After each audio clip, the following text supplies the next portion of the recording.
Hello, my name is Catherine and I'm the Director within the Business of Data team here at Crinium, and it is a pleasure to have you joining us today. Driven by our global connected network, Crinium inspires data analytics senior leaders to drive efficiency and innovation and follow proven paths to success. The Business of Data show is just one of the formats that we showcase thought-leading insights from senior data analytics executives. In each episode, we'll discuss the latest industry news and research and explore the hottest topics, challenges and opportunities from around the world. On that note, we'd love to hear from you. If you have thoughts, questions or topics you'd like us to cover in future episodes, please email them over to bod@criniumgroup.com.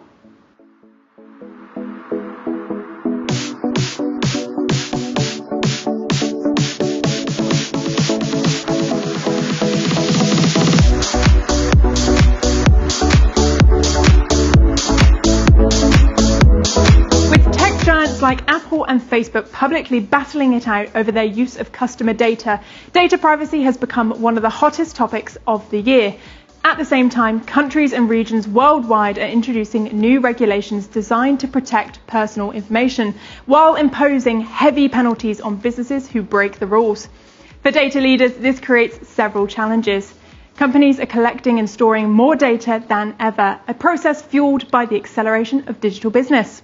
So, what should the priorities be for the businesses who want to keep their customer data safe, meet their obligations to the law, and continue to innovate at the same time? Joining me first on this episode of the Business of Data show is Morgan Templar, VP of Data Management from Highmark Health. Morgan is one of our Business of Data Global Advisory Board members and longtime friend of Crinium's. I'm so glad she was able to join us today. Welcome, Morgan. Hello. Welcome. I'm very excited to be here today.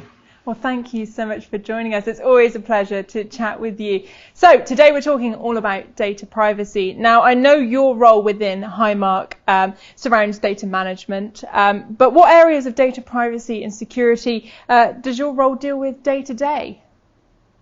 Privacy and security are really siblings for the work that we do in our information management and governance. So every day that we work with them, we have a very specific and very well-established policy for data sharing requests. Those requests go through an extremely intense review of any data that's going to leave our platform. Has been reviewed both by our information governance team as well as our privacy and security organization. So we have a very tight coupling every day. Another area that we have that kind of works very closely with our privacy and security is the accountability that we have with our data custodians and data stewards. And so the data custodians have the wonderful opportunity to review access requests to all of our systems.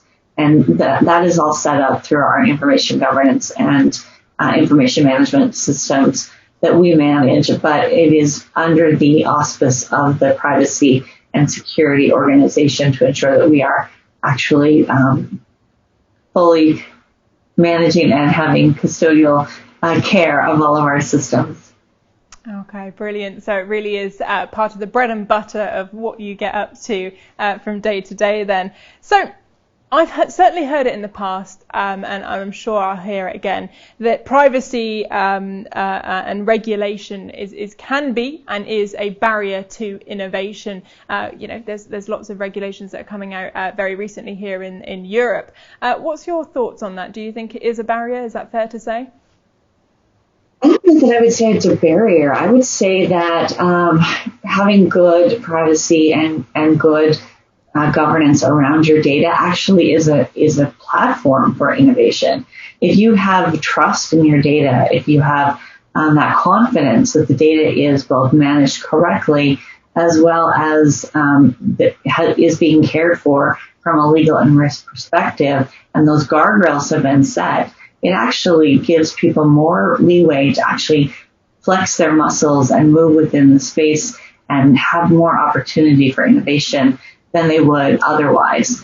When we know the rules, it frees us to be innovative without fear and without any concern that we're going to cause harm, because they know that if they go beyond the limits, we have guardrails to keep everything safe and within our organization's privacy and security policies. Yes, absolutely. And I suppose, as you've said there, Morgan, it's all well and good to come up with these brilliant ideas, but actually, if at the end of the road you're not able to deploy them into production and use them because the regulators say, well, no, you haven't considered this, or, it's not adhering to those privacy regulations that you have, then yes, absolutely. I think that's fair to say. So, within Highmark Health, obviously, it sounds like it's a big priority for you, as one would expect. But how do you keep everyone privacy focused? I know we've spoken in the past extensively about data governance and keeping that at the top of people's minds. And from the sounds of it, there's lots of things we want people to have at the top of their mind. So how do you practically keep privacy up at the top of the to-do list? Well, of course, we have annual training, and everyone has to go through that, but that's just your one-time thing each year.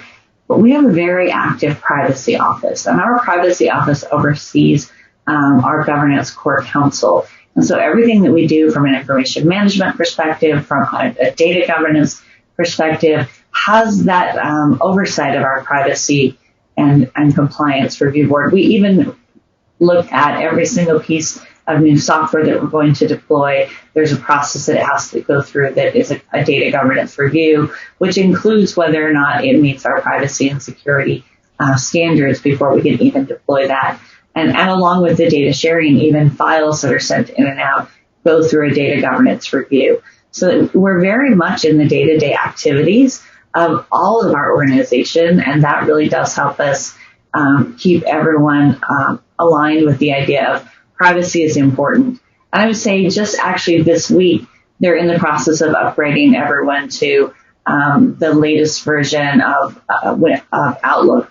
And within that new version of Outlook, it even does sorting between emails that are known to be legitimate and emails that they wonder about whether or not they violate any of our obligations. So it's actually segregated for us on a day-to-day basis. So it's very much front and center in pretty much everything that we do. And as you say there, it's very practical as well, right? So it's not just theoretical, this is something you should be considering. It's actually in your day-to-day running in whatever your role is. And I'm keen to know, Morgan, has this strategy adapted or changed or pivoted in any way during the pandemic? With more people at home, was there greater risk for privacy concerns and regulation? As you say, the training, I'm assuming, had to adapt to be remote for at least part of your workforce. So what does that look like? Well, we've moved to completely virtual for the last, 18 months. We've been completely virtual. And so we've had to transition our training programs from more in-person, personal touch kind of work that we've done to a more global perspective. And that has actually really helped us move forward in the process of having better privacy, having it in the forefront of the organization. We have just a lot more, I think we got more secure because we tightened down the regulations right up front. And once we had that under control initially, then we could move forward into a more relaxed, more everyday kind of model, where I think we're actually more in people's day-to-day than we were before the pandemic. Wonderful. Now, a lot of what we discuss within the business of data, and definitely on the show, is that value add, that proving that return of investment. Now, privacy, security, and all of those types of things, it's often you don't want to hear about it, right? Because you don't want to be testing the value of it, because that shows that it is in fact working. So when it comes to tightening budgets, to proving return of investment and value, what's been your approach with privacy and making sure that those budgets stay as best as they can be? It's a priority for us. And so the budget that we need for that has to reflect the importance that we put on the effort, the importance that we put on the outcome. And so I would say that while we, of course, have a budget, that's not really our number one concern. We do want to have activities that where we can show a positive return on investment. We want to have KPIs that show that we're actually making a difference and not just measuring activities, but actually measuring outcomes. And I would say that between those two guiding principles, that's really helped us stay financially within the guardrails of what we want to spend and invest on privacy and security, but really by keeping it in the forefront of the work that we do, the budget constraints are less of their concern than they might have been. Brilliant. Now, the last question I wanted to ask you today, Morgan, I prefaced it at the start of our conversation about new regulations coming in.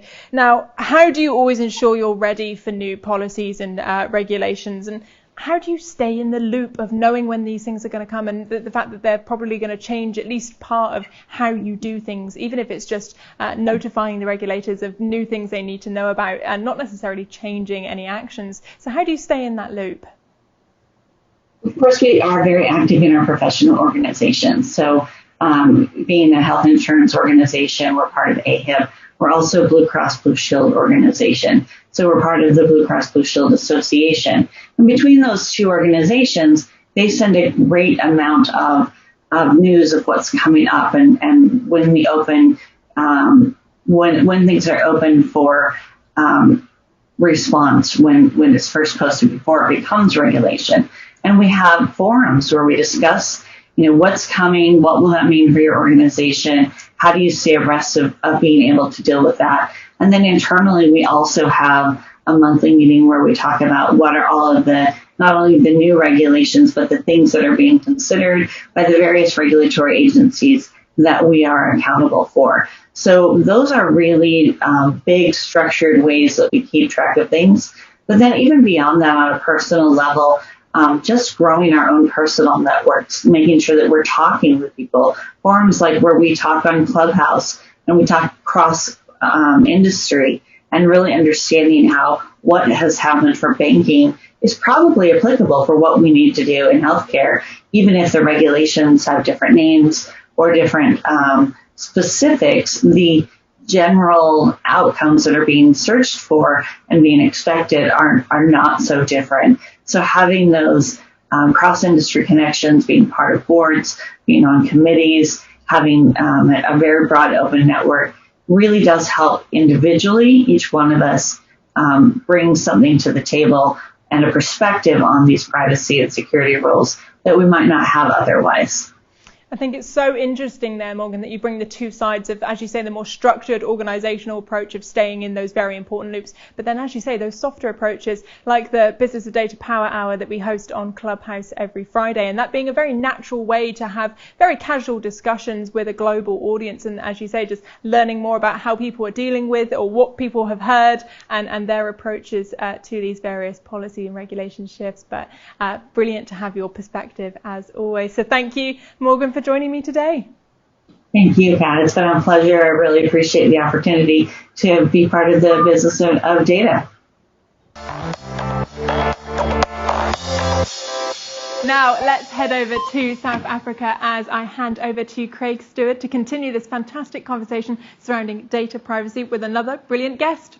Over to you, Craig. Thanks, Kat. Always good to get international perspectives on what is an incredibly important topic. My guest today here in South Africa is Dr. Peter van der Walt, who is the Group Information Governance and Privacy Officer at Discovery, South Africa's largest medical aid administrator, amongst other financial products that they do. His objective is to harmonize existing business processes with data governance frameworks, thereby mitigating risk and identifying sustainable, value-enhancing opportunities for the organization. Peter, thanks so much for joining me in the studio. How are you doing? Thanks for having me. Thanks, Greg. Good. All right, so I think I want to dive straight into it really. GDPR is fairly mature now globally. It's been in play for 3-4 years. And POPIA in South Africa is coming into effect soon. What's been the main driver behind these regulations globally? One would assume that data privacy is just something that you should have always been doing. But what's really kicked off this focus on data privacy? I think the realization from the public that they've got a right to privacy. They've got a right to protect their information where they do disclose that information to whoever they give it to from a service provision perspective. But there's also that trust that they need to have when I give that personal information. Sometimes very personal and sensitive information that they need to disclose in order to get a service, in order to affect a particular product, etc. And with major leakages, etc., breaches that we've seen coming through, that realization is there of, am I going to give that information to somebody that's going to take the necessary care of that information when I do disclose that, and ultimately make sure that that level of trust is there. Yeah. And that's also a big driver for us in terms of making sure Yeah. we deliver trust, we earn that trust, Yeah, for sure. and we maintain that trust. Yeah. So I think that's been a major part, but I think customer awareness, people understanding their rights, etc., has been a major driver of this. Yeah. And of course, like you say, POPI being a lot more, I can say, recent in terms of its enactment, has definitely brought that to the fore. Absolutely. Yeah. So you say the customer is more aware now of data breaches and sort of, I guess, more sensitive to how their data is being used. I mean, this is not something that's new. Companies have been using customer data for a long time. What's kind of created that awareness? Is it social media? Is it things like Cambridge Analytica and things being in the news that people are now, hang on, we need to look at this, because data breaches surely have been happening for. Oh, absolutely, absolutely. And I think it's a multitude of factors that's actually brought that awareness to bear. Like you mentioned, key breaches that's hit the press. Yeah. Social media, and I think also if you look at some of the responses, that lack of trust again, that customers now said, but what are you doing with my information? I think also some frustration around, where did you get my data from? Yeah. Who gave you permission to use that? It's the tone has changed in the sense that people are now asking, where did you get my details from? Who gave you permission or to share this information, etc. Yeah. So that is definitely top of mind for customers. And I think, again, making sure that I give it to a trustworthy party. But that has to be demonstrated by that party as well. Yeah. So absolutely, customers are a lot more aware. I talk to friends around the braai, or I talk to colleagues overseas, etc. And to learn from their experiences as well, to see privacy is a right, as it's enshrined in the Constitution as well. And I think that through some initiatives from the regulator, but I think other credit providers, etc., in terms of making that a lot more visible, has definitely driven some more awareness around this. Absolutely. And I suppose private citizens, customers share a lot more data now, obviously being unstructured data, big data, on Facebook, Instagram, etc. I mean, probably 15 or I don't know, 20, 30 years ago, really the only piece of information that was out there was typically your home phone number, and you get a telesales call at 6 o'clock at night during dinner. So that was kind of like, we can kind of handle that. But now there's a lot of sensitive information. So some of the onus must surely fall on the private citizen, the customer as well, to make sure that they're not putting things out there that can sort of compromise them. Absolutely. So it goes both ways. Like you say, the citizen or Joe Public or the customer absolutely also needs to make sure that they are aware of what they're sharing. And there's obviously this onus on companies to make sure that I tell you what I'm collecting. And I think that level of interaction between me and my company that I interact with, the bank, the financial institution, whatever, a cell phone company, mobile company, whatever you want to call that, I'm starting to say, ask why are they asking for that information? Why should I disclose certain pieces of information when it may not be relevant to the transaction or the engagement? So definitely understanding what you're disclosing, why are you disclosing it, so that at least you're informed as a customer as well, ultimately, to make sure that I don't over-disclose and that company is not reaching. Simple things like, why does the app on my phone ask to have access to my contact details? Yeah. Put a bit more thought into some of these interactions, and that will definitely help in managing your own digital footprint, Because remember, privacy is power. Yeah.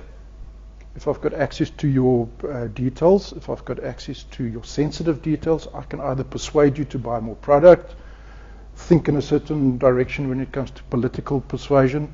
Cambridge Analytica specifically comes to mind.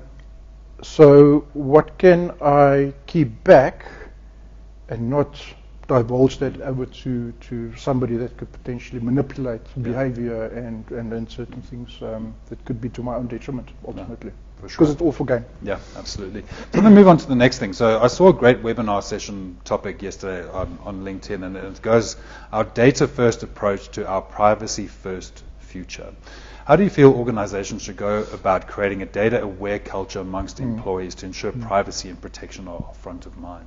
So within GDPR, we know privacy by design is one of the gold standards, principles that wants to be inculcated into that particular mind thinking and processes within the company. And that's what we're also trying to achieve, that we understand that if I'm going to try to convince employees to have that same type of behavior, take it home first.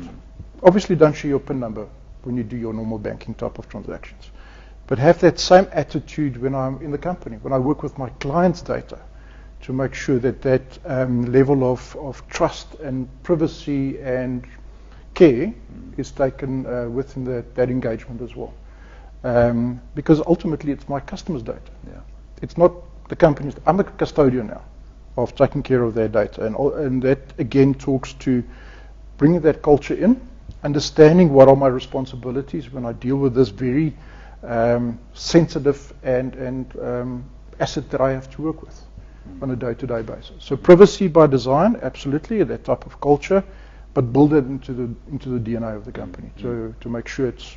I would look at data from a customer perspective, but also how would I feel if my data was compromised as an individual, and apply those same principles and thinking to handling their data. Yeah. Okay. What are some of the initiatives that you've taken to actually go and communicate and educate that sort of thinking to the rest of the business? Obviously, there's some of the more stricter compliance things that they need to know, but sort of also just that this is how we need to think about privacy. What sort of methods have you used for that? So we've got a fairly large engagement with our employees, with all stakeholders within our particular business, which is substantial, and it's been trying to identify the stakeholder groups and positioning and catering those specific messages we want to get to that specific audience within their own circumstances, and tailoring those messages specifically to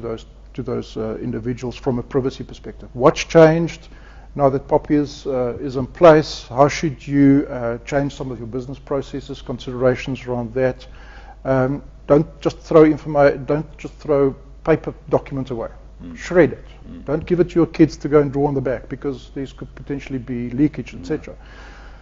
But make it practical.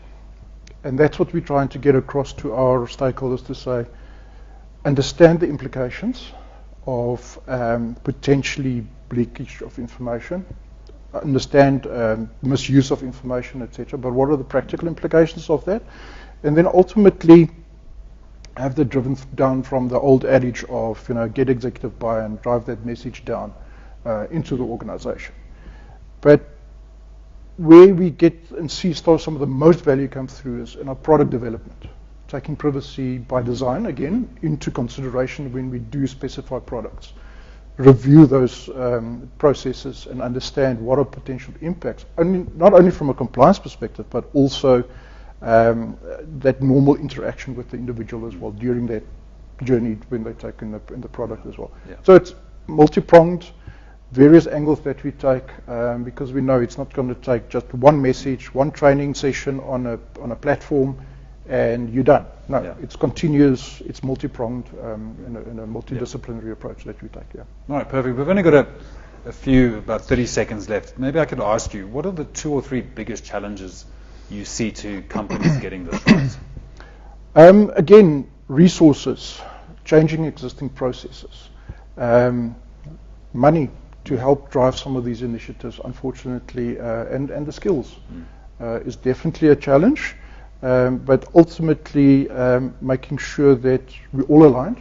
We all talk of the same understanding in terms of processes and things that has to change.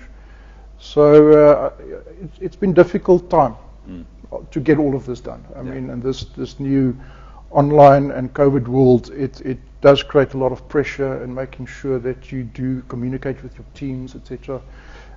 Face-to-face sometimes becomes a challenge, but just to also understand the sentiment that's there and the pressures and help to accommodate them. Yeah. Perfect. Peter, thank you so much for joining me and for sharing your insights. My pleasure. Good. All right, great insights there from Peter van der Walt from Discovery, and I'll hand over back to Kat now in our studio in the UK. Thanks so much, Craig. What a brilliant discussion you had there with Peter. Now, earlier this week, I caught up with Alan Crane, Head of Information Management and Chief Privacy Officer for USAA. Alan previously joined me on the Business of Data podcast to talk about all things to do with the cloud. So I'm so glad he was able to join me again, this time to talk about all things privacy.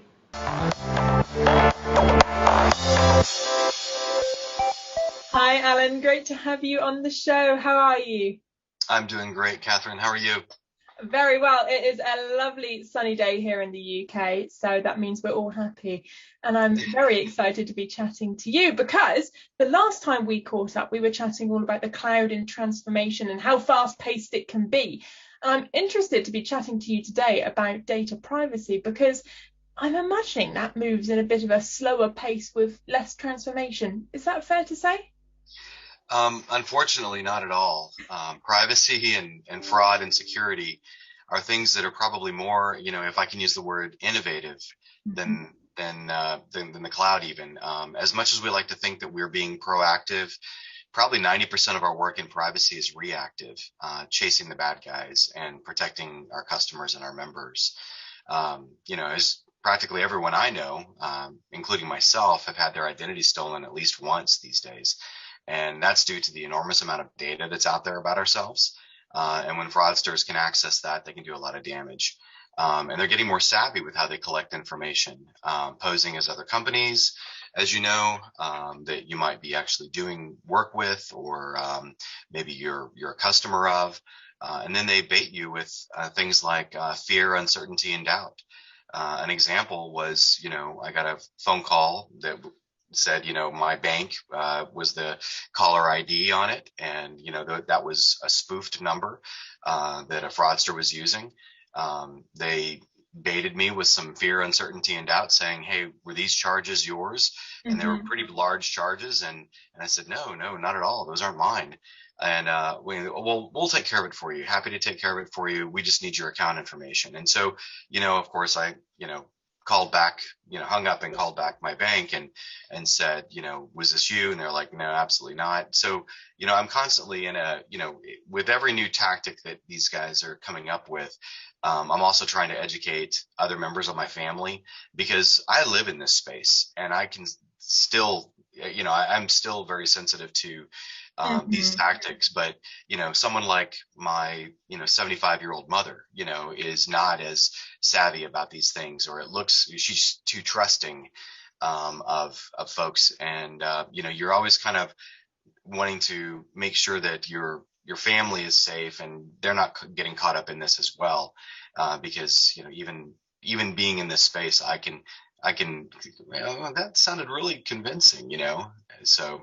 And they can be, right? They can be very convincing, to the point now where I actually experienced it myself, where my bank did genuinely contact me. And I'm ringing the bank saying, was this you? And they were like, yeah, it was us. And they acted surprised. I'm like, well, hang on, I'm going to check with you guys, because the people who are out there trying to get through to your data or whatever it is they're trying to get are very convincing now. And that hyper focus that we all now have to make sure that we're not giving over that personal information is so, so important. So what I want to ask you now then, Alan, is what has been your main privacy focuses over the last year, and how has COVID really played into that as well? Because that has added an extra layer, I assume, to what you've had to do strategically.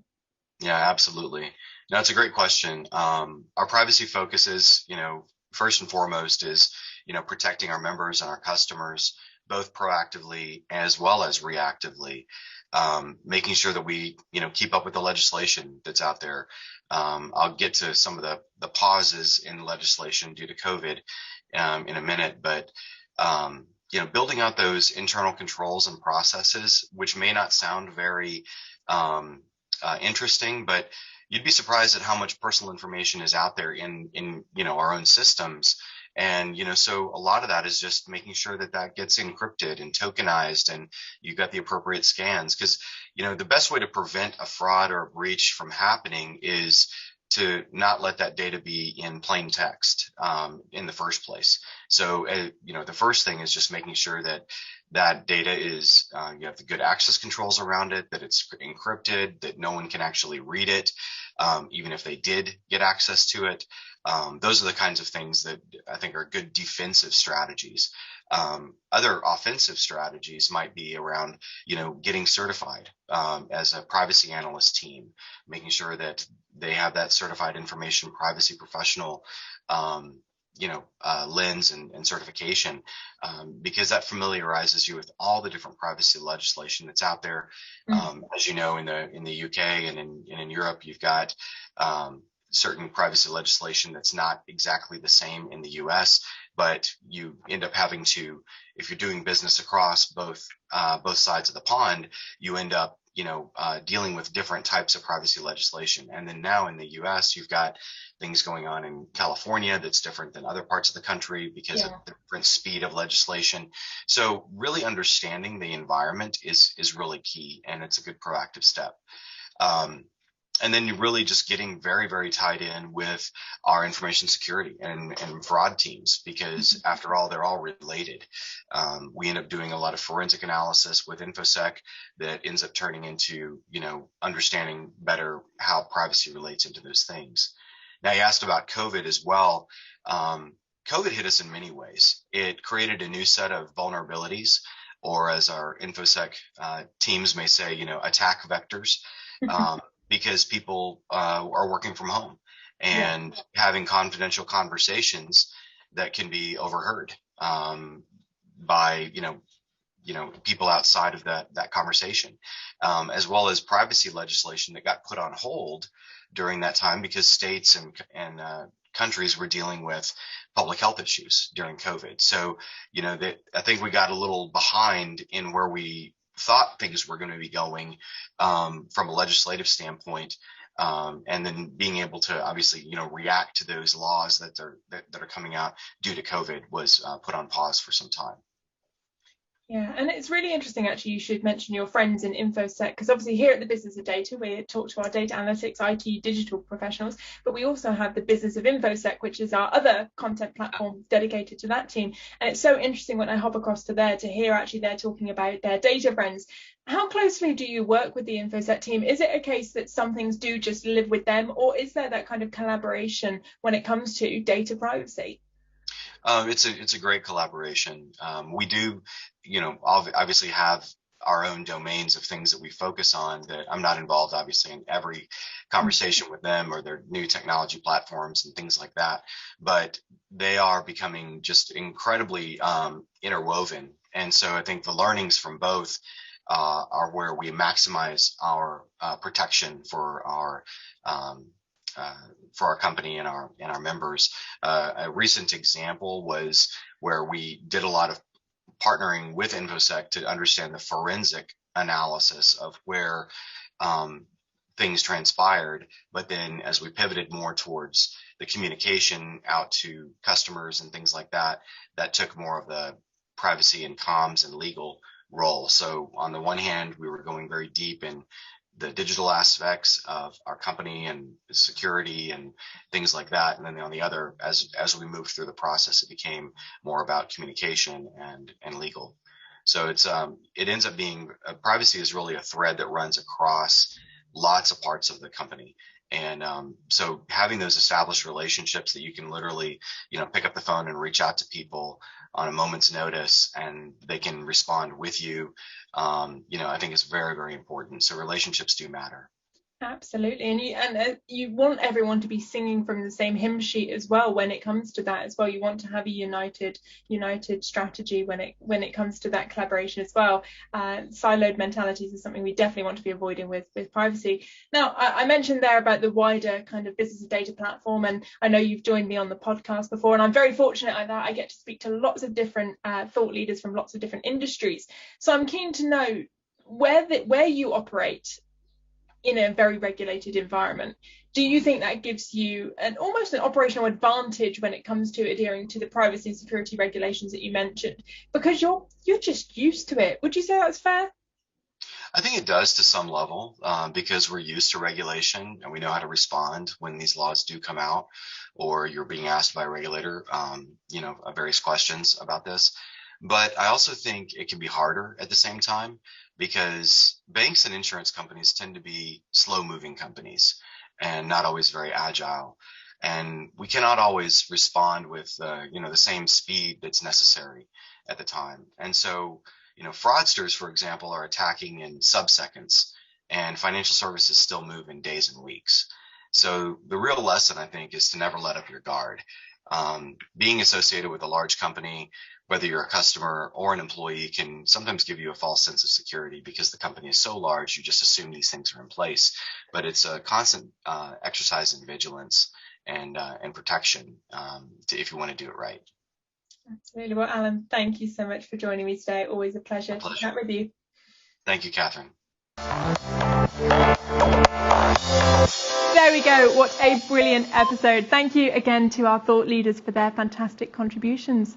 Next time, we'll be talking all about achieving a 360-degree view of your customer. Just as we have done this time, we'll be joined by expert thought leaders to dive us deep into the challenges and opportunities. Be sure to subscribe to the Business of Data YouTube channel, follow our page on LinkedIn, and visit our content platform for more great content, insights, and connections. Stay safe, stay well, and we'll see you next time.